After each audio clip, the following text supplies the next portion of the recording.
Sampai sekarang, kuliah masih menjadi sebuah perdebatan. Karena ada yang menganggap masuk kuliah hanya membuang-buang waktu dan uang.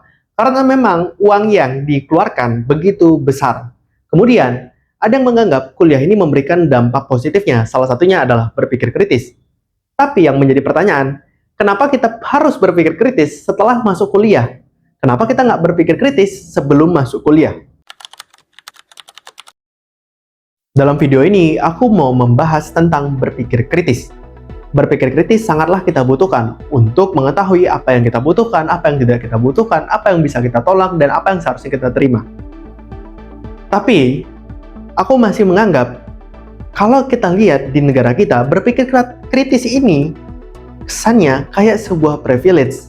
Kesannya tidak semua orang bisa mendapatkannya. Contoh sederhananya adalah orang yang masuk kuliah mengatakan kuliah membantu untuk berpikir kritis. Padahal kalau kita analogiin, misalnya kuliah ini adalah tentang beli pecel lele, beli pecel ayam. Pecel lele ini lelenya aku anggap adalah jurusannya. Sambelnya adalah berpikir kritis, lalapannya adalah mungkin pengalaman dengan teman-teman ataupun pengalaman lain-lainnya. Nah, yang aku mau bahas, tentu kita sudah ngeluarin uang 20.000. Masa kalian tidak protes, kalian tidak mendapatkan lelenya? Kalian malah senang-senang aja cuma dapat sambal sama lalapannya. Yang aku mau maksud adalah kenapa orang menonjolkan tentang berpikir kritisnya dibandingkan mengatakan bahwa kalau kalian kuliah, kalian bisa mendalami jurusan keilmuan yang kalian sukai, yang kalian butuhkan. Karena kita harus tahu kalau kalian masuk kuliah, setidaknya memang banyak orang yang banting setir dari jurusan apa, kerjanya apa. Tapi setidaknya mungkin 70% masih banyak orang yang kerja sesuai dengan jurusannya. Misalnya kayak orang dengan jurusan kedokteran, mereka seumur hidupnya akan mempelajari semua tentang ilmu medis. Karena dianggap ilmu medis ini akan mereka perlukan untuk kehidupan mereka, untuk bekerja, untuk kelangsungan hidup, atau orang ekonomi. Mereka akan mempelajari semua ekonomi, untuk mungkin menunjang pekerjaan, untuk menunjang ilmu mereka sendiri, untuk bahkan pengetahuan kesenangan sendiri, dan sebaliknya untuk hukum, psikologi, ataupun ilmu-ilmu lainnya.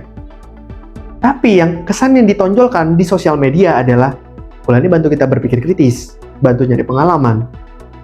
Ya, pasti di luar sana udah banyak orang yang paham bahwa yang kita cari dari kuliah adalah jurusannya. Tapi kan yang harusnya kita tonjolin adalah ilmunya.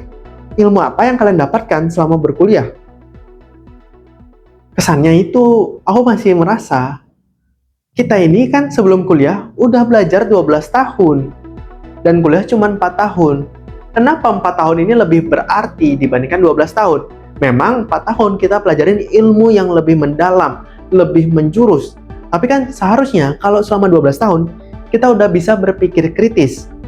Kenapa kesannya 4 tahun ini baru kita akhirnya bisa mendapatkan pikiran kritis, cara berpikir kritis? Seharusnya kan selama 12 tahun ini kita sudah mulai terasah untuk berpikir kritis.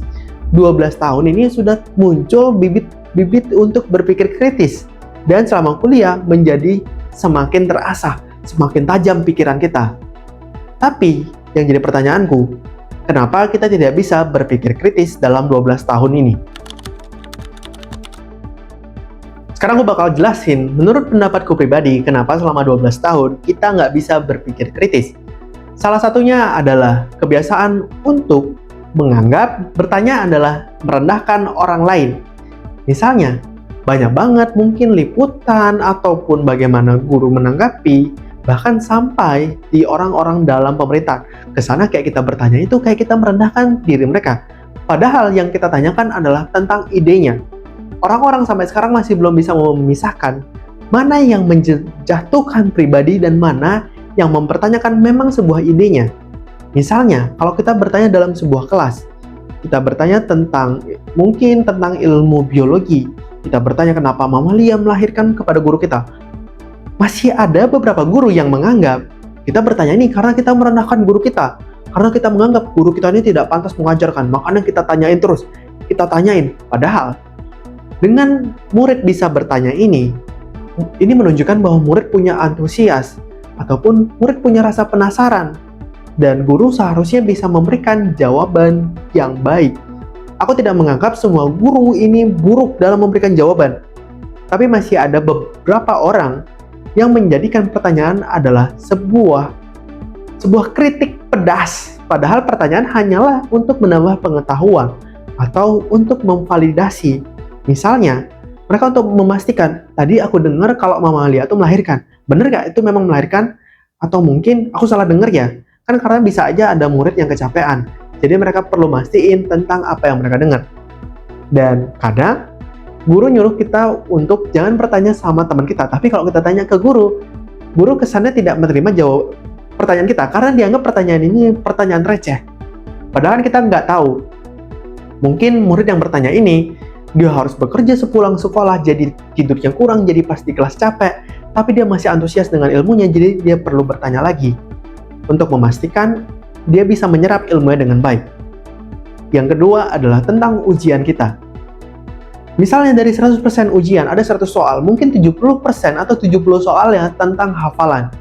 Misalnya, sederhananya, ya jawaban A ke B. Di buku tulisannya, kalau dipertanyakannya A, jawabannya B. Padahal kita bisa memutar-mutarnya untuk menjadi pertanyaan yang lebih berpikir. Misalnya yang paling gampang adalah matematika. Matematika itu banyak banget soal yang mengajarkan kita tentang berpikir kritis. Tapi, kenapa ilmu-ilmu lain ini kesannya tidak bisa menerapkannya? Padahal harusnya masih bisa diterapkan. Jangan biarin A sama B aja. Tinggal diputar aja B jadi A, ataupun dihilangkan beberapa bagian, akhirnya menjadi B1, menjadi A1, untuk memberikan soal-soal yang lebih bervariasi, jadinya murid-murid bisa berpikir lebih kritis. Yang ketiga, sama seperti tadi adalah tentang anak-anak yang tidak diajarkan untuk bertanya. Anak itu seharusnya diajarkan tentang bagaimana cara mereka bertanya. Misalnya mereka menanyakan, kenapa kita menggunakan handphone? Apa yang terbuat dari handphone ini? Apa yang membuat handphone ini? Siapa yang membuatnya? Bagaimana membuat handphone? Tapi kesannya yang aku kasih contoh itu kesannya ya nggak yang penting-penting banget. Tapi yang paling sederhana adalah orang tua sering banget menyuruh anak untuk belajar.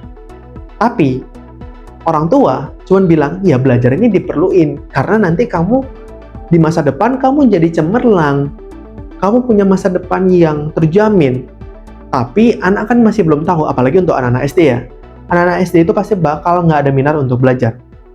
Dan kan kita harus kasih tahu, masa depan ini masa depan yang seperti apa. Emang anak udah tahu, kalau kita nanti pas sudah besar harus bayar cicilan, harus bayar listrik, harus bayar air. Kan masih belum. Mereka cuma tahu pekerjaan apapun itu. Mungkin anak yang senang pekerjaan yang aneh-aneh, mungkin mereka mau jadi astronot, padahal di sini masih kurang. Ataupun ada yang pengen bikin nuklir, padahal di sini masih belum banyak tentang fasilitas atau apapun itu. Tapi yang perlu orang tua ajarkan adalah kenapa kamu perlu belajar. Dibandingkan kamu harus belajar. Kamu belajar jadinya kamu bisa mengetahui fungsinya. Misalnya matematika, kamu jadinya tidak akan dibohongi oleh orang lain saat kamu berbelanja. Kamu jadi tahu kalau kamu belanja 5.000 dan kamu kasih uang 20.000, kembaliannya ya 15.000. Bukan 14.000, bukan 13.000. Kamu jadi tahu. Misalnya kamu belajar biologi, kamu jadi tahu tubuhmu untuk apa aja. Hidung untuk bernafas. Kamu tidak boleh memasukkan hal-hal aneh. Kamu nggak boleh masukin batu ke dalam hidungmu misalnya. Kamu nggak boleh masukin saus sambal ke dalam hidungmu. Karena kalau misal kamu masukin saus sambal, ini nanti bakal membuat hidungmu perih. Karena hidungmu tidak dirancang untuk hal ini. Anak jadi tahu apa yang mereka perlukan dan apa yang tidak diperlukan. Dan kita sangat bersyukur untuk anak-anak generasi di Gen Alpha terutama, mereka sudah banyak banget bisa bertanya, kenapa hal ini terjadi, apa ini yang terjadi. Ini merupakan salah satu tanda kemajuan untuk 5 tahun hingga 10 tahun, mungkin 20 tahun ke depannya. Nah, yang perlu kalian tahu adalah selama 12 tahun wajib belajar ini, seharusnya seseorang sudah bisa berpikir kritis. Aku bakal jelasin tentang perkembangan kognitif anak. 7-11 tahun anak masuk ke dalam operasional konkret. Simpelnya, anak udah bisa berpikir kritis tapi masih di taraf yang rendah. Paling simpelnya adalah sebab akibat. Anak di tahap ini udah tahu tentang apapun yang mereka lakukan ada akibatnya. Tapi anak belum bisa membedakannya. Mungkin mereka membedakannya dengan jumlah. Contohnya apa? Misalnya, ada orang yang tidak sengaja memecahkan 2 gelas. Menurut anak, orang memecahkan 2 gelas ini akan lebih buruk dibandingkan orang secara niat jahat untuk memecahkan gelas tapi hanya satu, karena mereka menganggap dua ini lebih banyak dibandingkan satu. Dan kita sebagai orang dewasa, sebagai orang tua ataupun sebagai guru, kita harus membiarkan jika anak bertanya tentang apapun itu. Setidaknya selama ini pertanyaan yang masih masuk akal, bukan tentang pertanyaan fantasi, misalnya apakah ada peri, apakah unicorn itu melahirkan, apakah pertanyaan yang tidak masuk akal mungkin kesannya. Ya, ini mungkin kita tidak akan bisa memberikan jawaban, tapi misal sekedar tentang kenapa ya mobil itu harus jalan. Kita kasih aja pertanyaan, atau mungkin anak nanya, kenapa ya ada mobil? Mungkin kita bilang aja ini sebagai alat bantu transportasi. Dulu soalnya kita cuma jalan aja, jadi bakal susah untuk nyampenya. Jadi anak tahu. Cuman sangat disayangkan, masih ada beberapa orang tua yang kalau ditanya sama anak, kesannya anak ini kayak membangkang, apalagi ini tentang perintah. Karena sering banget misalnya nyuruh anak untuk belajar. Anak, dek kamu harus belajar ya. Tapi kan anak kayak mereka pengennya main. Mereka nggak tahu kenapa mereka harus belajar. Kalau ditanya, oh, ma tapi aku nggak pengen belajar, aku pengennya main. Kenapa ya aku harus belajar? Orang tua tuh bisanya, nggak, jangan nanya, belajar aja pokoknya. Kamu belajar sejam, kamu belajar 2 jam. Karena anak nggak tahu kenapa untuk mereka belajar. Kan kita bisa aja bilang, kamu perlu belajar ini karena membantu buat kamu pintar. Pintarnya buat apa? Kamu nggak bakal dibohongin sama orang lain. Misalnya kamu belanja 20.000, terus kamu kasih uang 50.000, kembaliannya kamu cuma dikasih 10.000, kamu rugi 20.000. Setidaknya kita bisa menekankan anak, mereka udah mengetahui konsep itu. Karena kita pasti tahu anak udah bisa belanja di usia segitu. Karena ini kan usia masuk SD. Kemudian usia 12 tahun ke atas ini baru sudah bisa anak berpikir lebih abstrak.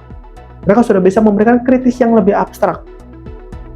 Pertanyaan mereka mungkin misalnya di anak-anak SMA, anak-anak SMP, mungkin ada yang pertanyaan filosofis yang mungkin kalau kita memberikan jawaban kita kurang tahu jawabannya benar atau tidak. Tapi yang perlu kita tekenin, setidaknya selama di SD ini kita bisa nekanin mereka untuk berpikir kritis. Dan selama SMA, SMP ini pasti berpikir kritis ini akan mulai juga terasa secara perlahan-lahan. Setidaknya jika mereka tidak bisa kuliah, mereka tetap lulus dengan keadaan orang yang bisa berpikir kritis, bukan dengan keadaan orang yang tidak bisa berpikir kritis. Karena setidaknya kita harus bisa membuat orang-orang untuk berpikir kritis. Karena kita tahu sendiri, biaya kuliah sangatlah mahal, tidak semua orang bisa kuliah. Dan kuliah ini masih menjadi sebuah privilege, bukan menjadi sebuah hal yang diwajibkan. Karena kalau diwajibkan, tidak tentu semua orang bisa. Tapi wajib sekolah ini sudah banyak untuk bantuan dari pemerintah. Setidaknya kita bisa berharap orang yang lulus selama 12 tahun, selama wajib belajar ini, mereka masuk ke dalam masyarakat dalam keadaan pemikiran yang kritis.